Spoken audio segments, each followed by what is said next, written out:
temos uma participação especial de um médico especializado que vai conversar com a gente a respeito de quanto tempo, em média, se leva para se recuperar de lesões desse tipo, como é o caso do Neymar e como é o caso do Danilo. Vai entrar ao vivo com a gente o médico Dr. Moisés Cohen. Eu vou colocar ele na tela agora para a gente conversar um pouquinho com ele rapidamente. Ele gentilmente parou no meio do trânsito para nos atender. Dr. Moisés, boa tarde. O senhor está ao vivo aqui com a gente na live do All Sport. Seja bem-vindo. Obrigado pela sua disponibilidade, pelo seu tempo. E queria que você falasse, tem muito torcedor na dúvida, será que eles ainda teriam condições de voltar nessa Copa do Mundo? O Tite falou logo depois do jogo ontem que o Neymar jogaria a Copa do Mundo ainda, ou seja, está imaginando já uma fase de mata-mata, que é algo que leva mais tempo. Mas, em média, pensando de forma clínica, do ponto de vista da medicina, quanto tempo leva para um jogador ou para um profissional de alto rendimento se recuperar de uma lesão como essa? No caso do Neymar, lesão ligamentar lateral do tornozelo direito, junto com um pequeno edema ósseo, ou seja, me parece um quadro mais grave, o senhor pode explicar melhor para a gente, e do Danilo, lesão ligamentar medial do tornozelo esquerdo.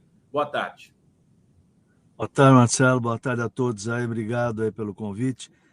Na verdade, existem algumas coisas, primeiro vamos entender, né? O que é uma coisa e o que é outra coisa, o que é edema, o que é lesão ligamentar. O tornozelo é uma articulação que permite movimentos para frente e para trás, ou seja, para baixo, para cima do pé, e para o lado ele não vai até um limite, porque além daquele limite ele vai brigar com os ligamentos. Então são 3 ligamentos do lado de fora que dão estabilidade para o tornozelo.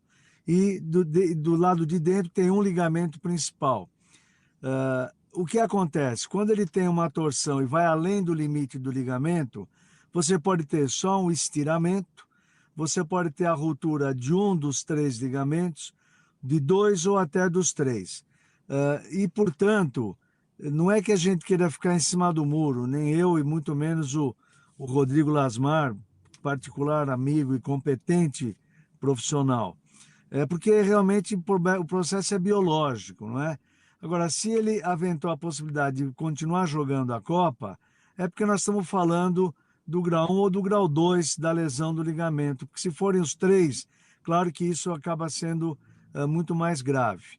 Então, eu não sei dizer a você se foi 1, se foi 2, o Rodrigo não colocou isso de forma clara, porque evidentemente entra no detalhe muito técnico, muito médico, mas o fato de ele ter tido uma lesão ligamentar e ele está persistindo no tratamento é porque ele aventa a possibilidade de voltar sim, não na fase inicial da classificação aí, mas seguramente na outra fase ele poderá voltar, pelo que eu entendi, pelo que eu pude ver na TV, do tipo de torção que ele teve.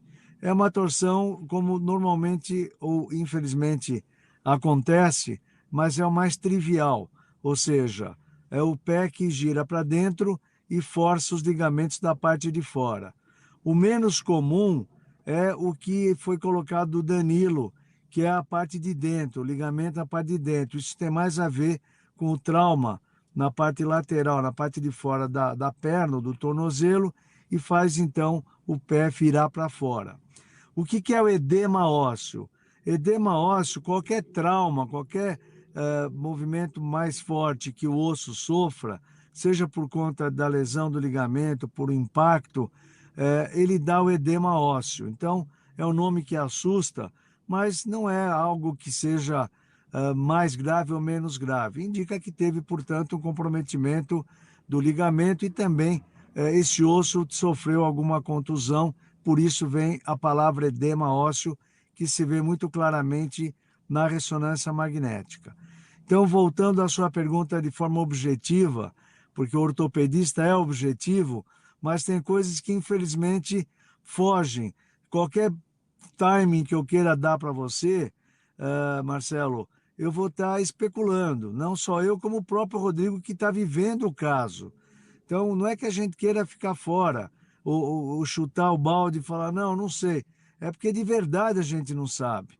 Então, tem que investir. Se ele está investindo, é porque ele vê perspectiva no tratamento fisioterápico e, evidentemente, aí cabe depois o timing de recuperação, a condição de jogo, a resposta ao treino, aí já é do treinador e não mais do médico. Mas da parte biológica, eu diria a você que 2 semanas é um prazo razoável para a gente poder pensar numa boa evolução se a lesão não for tão grave. Ou seja, eu estou olhando aqui, inclusive, a tabela da Copa do Mundo. As oitavas de final, para quem classifica pelo Grupo G, que é o grupo do Brasil, estão previstas para o dia 5 de dezembro, uma segunda-feira. A gente imagina, claro, que o Brasil vai se classificar para as oitavas, ainda mais depois de vencer. Então, a gente está falando de aproximadamente 2 semanas. 2 semanas, 10 dias, mais ou menos, algo nesse sentido.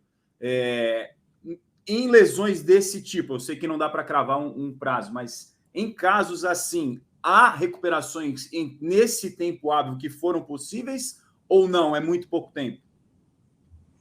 Não, há recuperações que foram possíveis. E aí a gente entra outra pergunta. E essa recuperação dará condição plena de performance para o atleta? Isso que já é difícil responder. Porque, como eu disse, cada um tem uma forma de evoluir. Mas eu acredito que vale a pena pensar de forma positiva. Não estamos falando de nada absurdo, não é nada fora do controle médico, mas o fora aí é a recuperação biológica. Então, 2 semanas é um prazo bem razoável para a gente ter um atleta desse nível voltando à atividade.